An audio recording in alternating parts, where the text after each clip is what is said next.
ప్రభువు నామానికి స్తోత్రం. ప్రతిరోజు వినడం ద్వారా ఒక సంవత్సరానికి బైబిల్ చదవడానికి ఈ ఛానల్ సహాయపడుతుంది. Please subscribe and support. హృదయపూర్వక ధన్యవాదాలు. నేటి వేద భాగం ఎజ్రా గ్రంథము 9వ అధ్యాయము.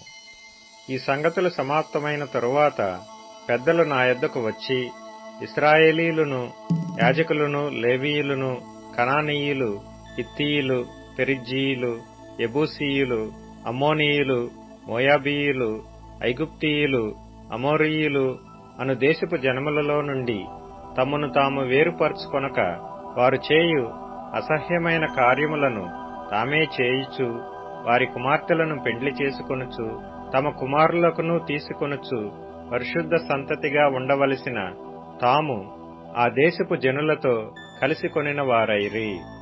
ఈ అపరాధము చేసిన వారిలో పెద్దలను అధికారులను నిజముగా ముఖ్యులై ఉండిరని చెప్పిరి.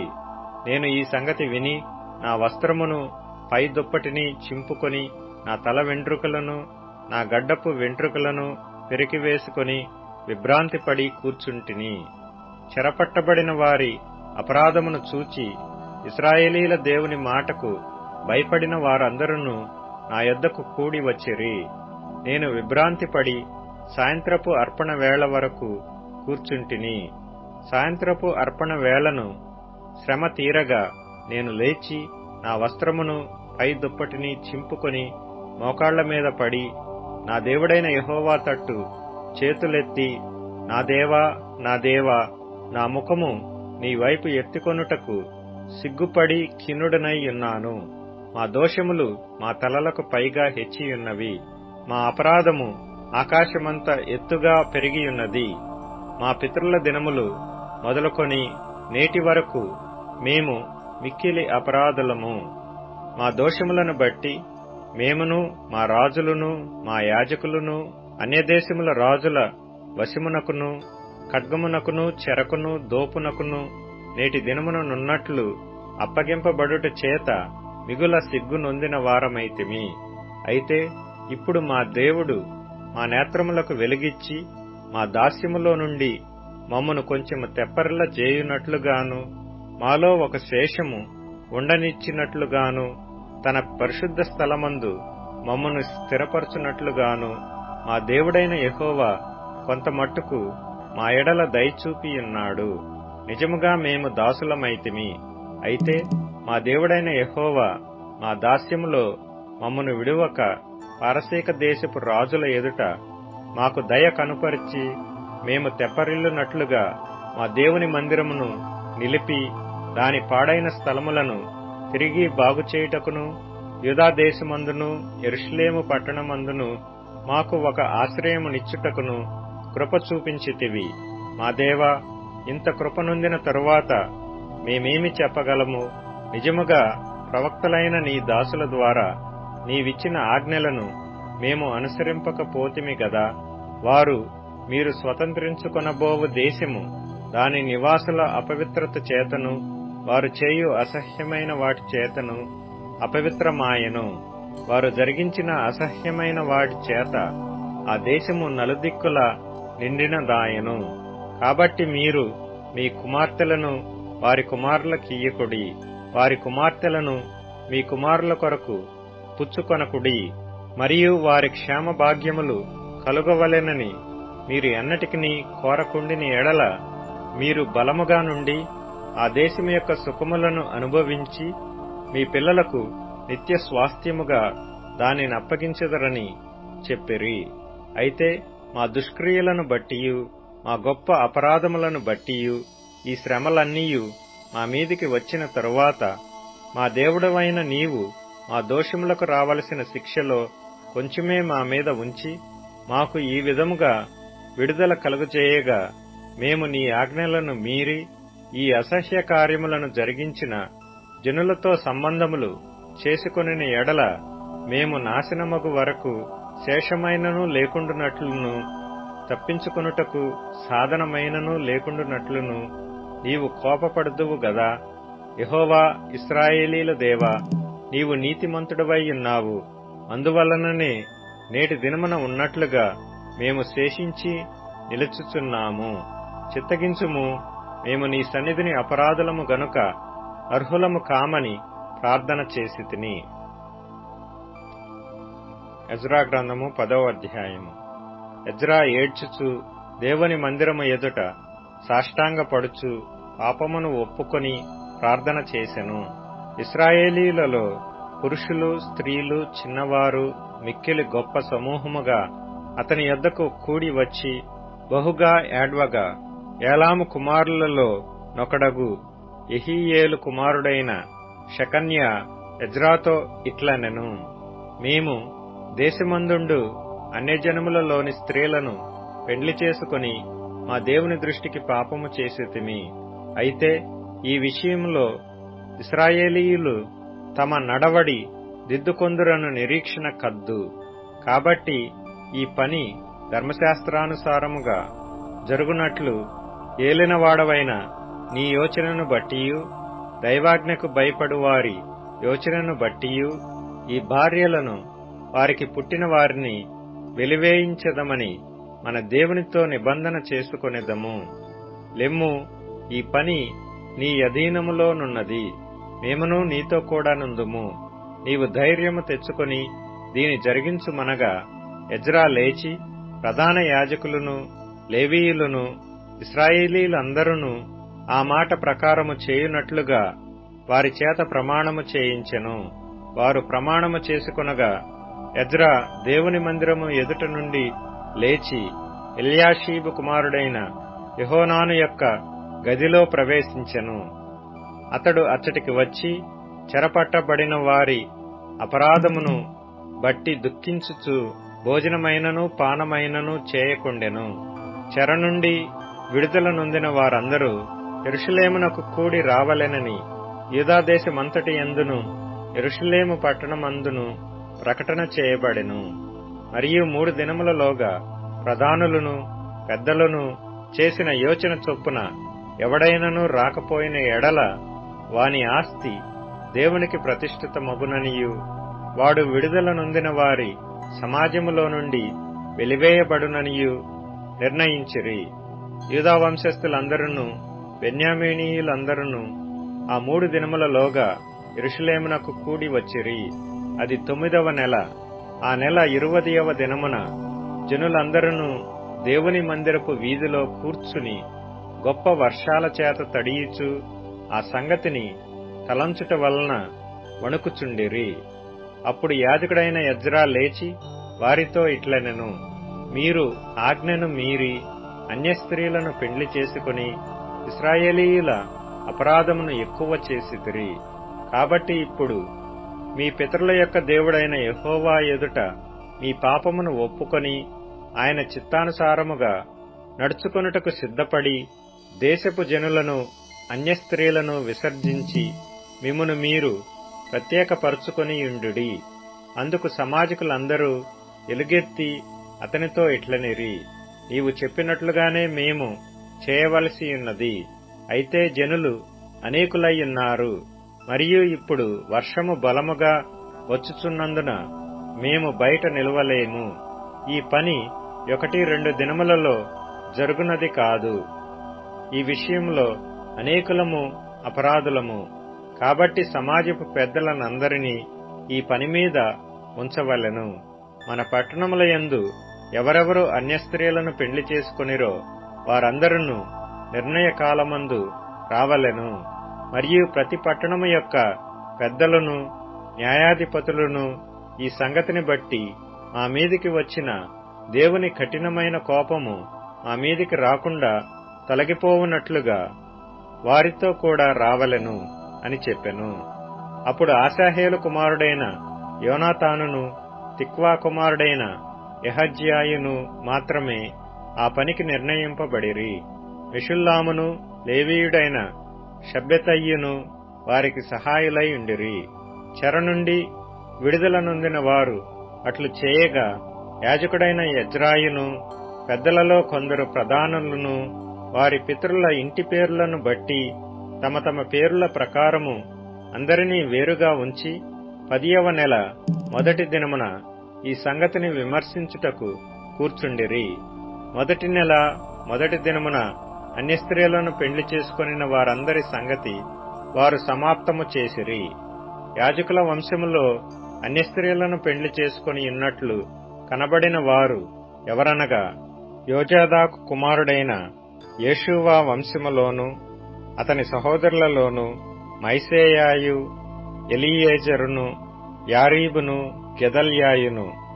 వీరు తమ భార్యలను పరిత్యజించదమని మాట ఇచ్చిరి. మరియు వారు అపరాధులై ఉన్నందున అపరాధ విషయములో మందలో ఒక పొట్టేలును చెల్లించిరి.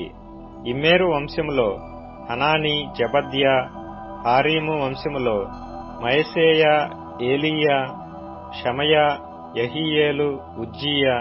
పషూరు వంశములో ఎల్యోయేనై, మయసేయ, ఇష్మాయేలు, నెతనేలు, యోజాబాదు, ఎల్యాస. లేవీయులలో యోజాబాదు, షిమి, కెలిత అను కెలాయ, పెతహయ, యూదా, ఎలీయేజరు. గాయకులలో ఎల్యాషీబు, ద్వారపాలకులలో షల్లూము, తెలెము, ఊరి అనువారు. ఇశ్రాయేలీలలో ఎవరెవరనగా, పరోషు వంశములో రమ్య, ఇజ్జియా, మల్కీయా, మీయామిను, ఎలియేజరు, మల్కీయా, బెనాయా. ఏలాము వంశములో మత్తన్యా, జకర్యా, యెహీయేలు, అబ్ది, యెరేమోతు, ఏలీయా. జత్తు వంశములో ఎల్యోయేనై, ఎల్యాషీబు, మత్తన్యా, యెరేమోతు, జాబాదు, అజీబా. బేబై వంశములో యెహోహానాను, హనన్యా, జబ్బయు, అత్లాయు. బానీ వంశములో మెషుల్లాము, మల్లూకు, అదాయా, యాషూబు, షయాలు. రామోతు, పహత్మో, యాబు వంశములో అద్నా, కెలాలు, బెనాయా, మయసేయ, మత్తన్యా, బెసలేలు, బిన్నూయు, మనష్షే. హారీము వంశములో ఎలియేజరు, ఇష్షీయా, మల్కీయా, షమయా.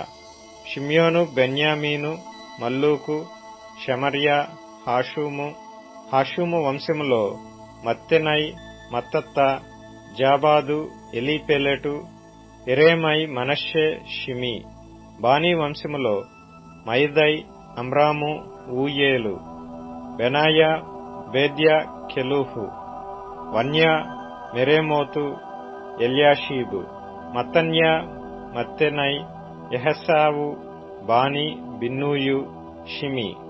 షెలెమ్యా, నాతాను, అదాయా, మక్నద్బయు, షామై, షారాయి, అజరేలు, షెలెమ్యా, షమర్యా. షల్లూము, అమర్యా, యోసేపు. నెబో వంశములో యెహీయేలు, మత్తిత్యా, జాబాదు, జబీనా, యద్దయు, యోవేలు, బెనాయా అనువారు. వీరందరూ అన్య స్త్రీలను పెండ్లి చేసుకొనియుండిరి. ఈ స్త్రీలలో కొందరు పిల్లలు గలవారు. యోహాను సువార్త 7వ అధ్యాయం. అటు తరువాత యూదులు ఆయనను చంప వెదికినందున యేసు యూదయలో సంచరించనొల్లక గలిలయలో సంచరించుచుండెను. యూదుల పర్ణశాలల పండుగ సమీపించెను గనక ఆయన సహోదరులు ఆయనను చూచి, నీవు చేయుచున్న క్రియలు నీ శిష్యులను చేయునట్లు ఈ స్థలము విడిచి యూదయకు వెళ్ళుము. బహిరంగమున అంగీకరింపబడగోరువాడెవడును తన పని రహస్యమున జరిగింపుడు. నీవు ఈ కార్యములు చేయుచున్న ఎడల నిన్ను నీవే పరలోకమునకు కనబర్చుకొనుమని చెప్పిరి. ఆయన సహోదరులైనను ఆయన యందు విశ్వాసముంచలేదు. యేసు, నా సమయం ఇంకనూ రాలేదు, మీ సమయం ఎల్లప్పుడూ సిద్ధముగానే ఉన్నది. లోకము మిమ్మును ద్వేషింపనేరదు, కాని దాని క్రియలు చెడ్డవని నేను దానిని గూర్చి సాక్ష్యమిచ్చుచున్నాను గనక అది నన్ను ద్వేషించుచున్నది. మీరు పండుగకు వెళ్ళుడి, నా సమయం ఇంకనూ పరిపూర్ణము కాలేదు గనుక నేను ఈ పండుగకు ఇప్పుడే వెళ్ళనని వారితో చెప్పాను. ఆయన వారితో ఇలాగున చెప్పి గలిలయలో నిలిచిపోయాను. అయితే ఆయన సహోదరులు పండుగకు వెళ్లిపోయిన తరువాత ఆయన కూడా బహిరంగముగా వెళ్ళక రహస్యముగా వెళ్ళెను. పండుగలో యూదులు ఆయన ఎక్కడనని ఆయనను వెతుకుచుండిరి. మరియు జనసమూహములలో ఆయనను గూర్చి గొప్ప సనుగు పుట్టెను. కొందరు ఆయన మంచివాడనిరి, మరికొందరు కాడు, ఆయన జనులను మోసపుచ్చువాడనిరి. అయితే యూదులకు భయపడి ఆయనను గూర్చి ఎవడునూ బహిరంగముగా మాటలాడలేదు. సగము పండుగ అయినప్పుడు యేసు దేవాలయములోనికి వెళ్లి బోధించుచుండెను. యూదులు అందుకు ఆశ్చర్యపడి చదువుకొనని ఇతనికి ఈ పాండిత్యమెట్లు వచ్చెనని చెప్పుకొనిరి. అందుకు యేసు, నేను చేయు బోధ నాది కాదు, నన్ను పంపిన వానిదే. ఎవడైనను ఆయన చిత్తము చొప్పున చేయ నిశ్చయించుకొనిన ఎడల ఆ బోధ దేవుని వలనని కలిగినద, లేక నా అంతట నేనే బోధించుచున్నానో వాడు తెలుసుకొనును.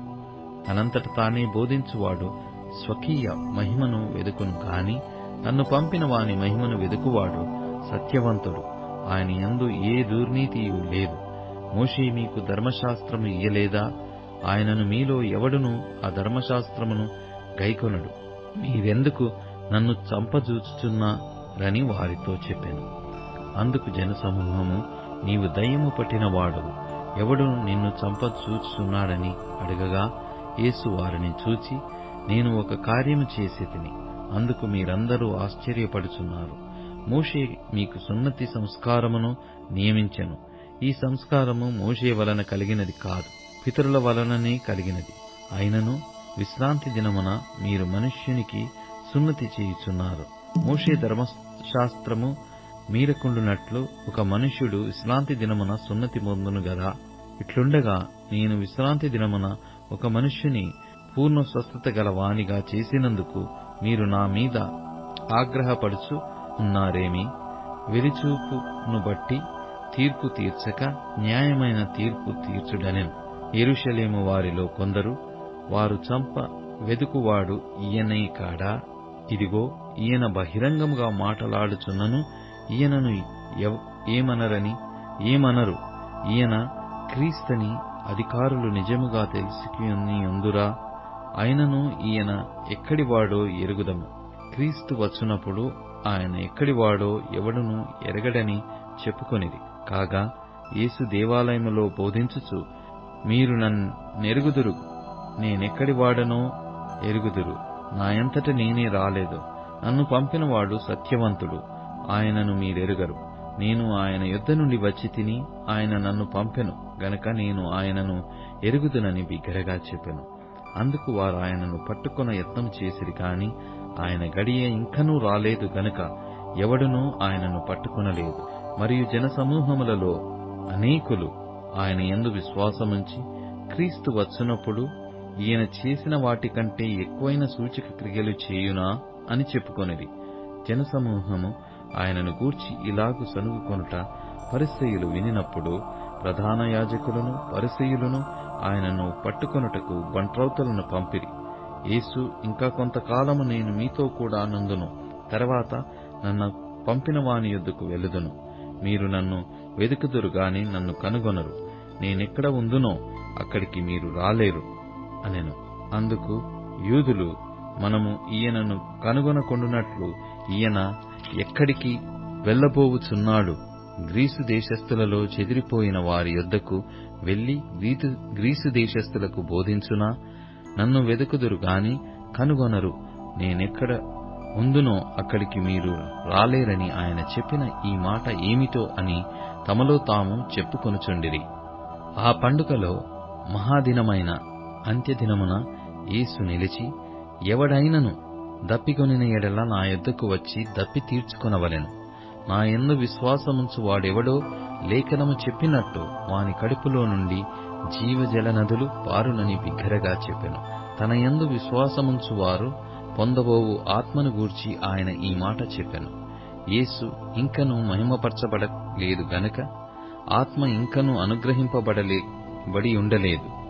జనసమూహములలో కొందరు ఈ మాటలు విని, నిజముగా ఈయన ఆ ప్రవక్తయే అనిరి. మరికొందరు ఈయన క్రీస్తే అనిరి. మరికొందరు, ఏమి, క్రీస్తు గలిలయలో నుండి వచ్చునా? క్రీస్తు దావీదు సంతానములో పుట్టి దావీదు ఉండిన బెత్లెహేము గ్రామములో నుండి వచ్చునని లేఖనము చెప్పుటలేదా అనిరి. కాబట్టి ఆయనను గూర్చి జనసమూహములో భేదము పుట్టెను. వారిలో కొందరు ఆయనను పట్టుకొనదలచిరి గాని ఎవడునూ ఆయనను పట్టుకొనలేదు. ఆ బంట్రౌతులు ప్రధాన యాజకుల యొద్దకును పరిసయ్యుల యొద్దకును వచ్చినప్పుడు వారు ఎందుకు మీరు ఆయనను తీసుకుని రాలేదని అడగగా ఆ బంట్రౌతలు ఆ మనుష్యుడు మాట్లాడినట్లు ఎవడునూ ఎన్నడూనూ మాటలాడలేదనిది. అందుకు పరిసయ్యులు, మీరు కూడా మోసపోతిరా? అధికారులలో గాని పరిసయ్యులలో గాని ఎవడైనను ఆయన యందు విశ్వాసముంచెనో అయితే ధర్మశాస్త్రం ఎరుగని ఈ జనసమూహము శాపగ్రస్తమైనదని వారితో అనిది. అంతకు మునుపు ఆయన యొద్దకు వచ్చిన నికోదేము వారిలో ఒకడు. అతడు ఒక మనుష్యుని మాట వినక మునుపును వాడు చేసినది తెలుసుకొనక మునుపును మన ధర్మశాస్త్రము అతనికి తీర్పు తీర్చునా అని అడగగా వారు, నీవును గలిలయుడవా? విచారించి చూడుము, గలిలయలో ఏ ప్రవక్తయు పుట్టడనిది. అంతటా ఎవరి ఇంటికి వారు వెళ్ళిరి. కీర్తనల గ్రంథం 19వ కీర్తన. ఆకాశములు దేవుని మహిమను వివరించుచున్నవి, అంతరిక్షము ఆయన చేతి పనిని ప్రచురపరచుచున్నది. పగటికి పగలు బోధ చేయుచున్నది, రాత్రికి రాత్రి జ్ఞానము తెలుపుచున్నది. వాటికి భాష లేదు, మాటలు లేవు, వాటి స్వరము వినబడదు. వాటి కొలనూలు భూమి యందంతట వ్యాపించియున్నది. లోక దిగంతముల వరకు వాటి ప్రకటనలు బయలువెళ్ళుచున్నవి. వాటిలో ఆయన సూర్యునికి గుడారము వేసెను. అతడు తన అంతఃపురములో నుండి బయలుదేరు పెండ్లి కుమారుని వలె ఉన్నాడు. శూరుడు పరుగెత్త నుల్లసించునట్లు తన పదమునందు పరుగెత్త నుల్లసించుచున్నాడు. అతడు ఆకాశమున ఈ దిక్కు నుండి బయలుదేరి ఆ దిక్కు వరకు దాని చుట్టూ తిరిగి వచ్చుచున్నాడు. అతని వేడిమికి మరుగైనది ఏదియూ లేదు. యెహోవా నియమించిన ధర్మశాస్త్రము యథార్థమైనది, అది ప్రాణమును తెప్పరిల్లజేయును. యెహోవా శాసనము నమ్మదగినది, అది బుద్ధిహీనులకు జ్ఞానము పుట్టించును. యెహోవా ఉపదేశములు నిర్దోషమైనవి, అవి హృదయమును సంతోషపరచును. యెహోవా ఏర్పరచిన ధర్మము నిర్మలమైనది, అది కనులకు వెలుగిచ్చును. యెహోవా యందైన భయము పవిత్రమైనది, అది నిత్యము నిలుచును. యెహోవా న్యాయవిధులు నిత్యమైనవి, అవి కేవలము న్యాయమైనవి. అవి బంగారు కంటెను, విస్తారమైన మేలిమి బంగారు కంటెను కోరదగినవి. తేనె కంటెను, జుంటి తేనె దారల కంటెను మధురమైనవి. వాటి వలన నీ సేవకుడు హెచ్చరికనొందును, వాటిని గైకొనుట వలన గొప్ప లాభము కలుగును. తన పొరపాటులు కనుగొనగలవాడెవడు? నేను రహస్యముగా చేసిన తప్పులు క్షమించి నన్ను నిర్దోషినిగా తీర్చుము.